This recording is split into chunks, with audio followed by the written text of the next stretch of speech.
বাংলাদেশ জামাত ইসলামী এই নির্বাচন পদ্ধতির মাধ্যমে স্বৈরাচার তৈরি হয়, স্বৈরাচাররা ক্ষমতায় আসে, এজন্য নির্বাচন পদ্ধতির পরিবর্তন চায় জামাত ইসলামী। এজন্য পিআর পদ্ধতির মাধ্যমে জামাত ইসলামী নির্বাচন চায়। পিআর পদ্ধতিতে নির্বাচন হবে দলের পক্ষে, মার্কার পক্ষে, ব্যক্তি কোনো প্রার্থী থাকবে না। বলবেন আমাদের প্রতিনিধি হবে কে?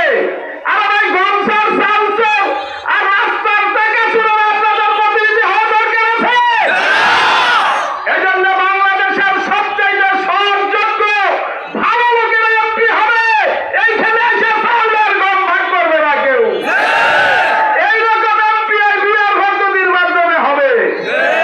আজকে ভাগাভাগি করে 10%, 15%, এরপর 20% এমপির জন্য রেখে এরপরে কন্ট্রাক্টরে খায়, আর ওই ইঞ্জিনিয়ার অফিসে খায়, এরপরে জনগণের জন্য আবার রাস্তা হয়। সাইকেল গেল, সাইকেলের চাকার লাগে পিঠ সব উঠে যায়, ঠিক না?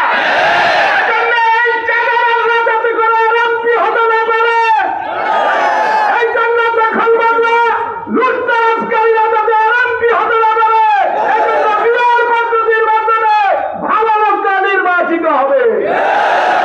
সব দলের প্রতিনিধি সংসদে থাকবে।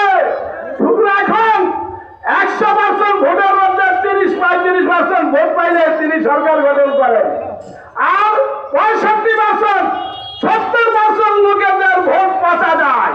বিআর পদ্ধতিতে কোনো ভোট পচা যাবে না, সকলের ভোটের মূল্যায়ন হবে।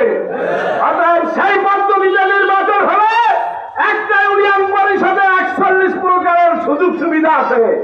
9 ওয়ার্ডে 41 প্রকারের সুযোগ সুবিধা, ছাত্র থেকে শুরু করে, শিশু থেকে শুরু করে, গর্ভবতী মা থেকে শুরু করে, মা ও শিশু থেকে শুরু করে, প্রতিবন্ধী, বয়স্ক ভাতা, মুক্তিযুদ্ধ ভাতা সহ 41 প্রকারের সুযোগ সুবিধা আছে।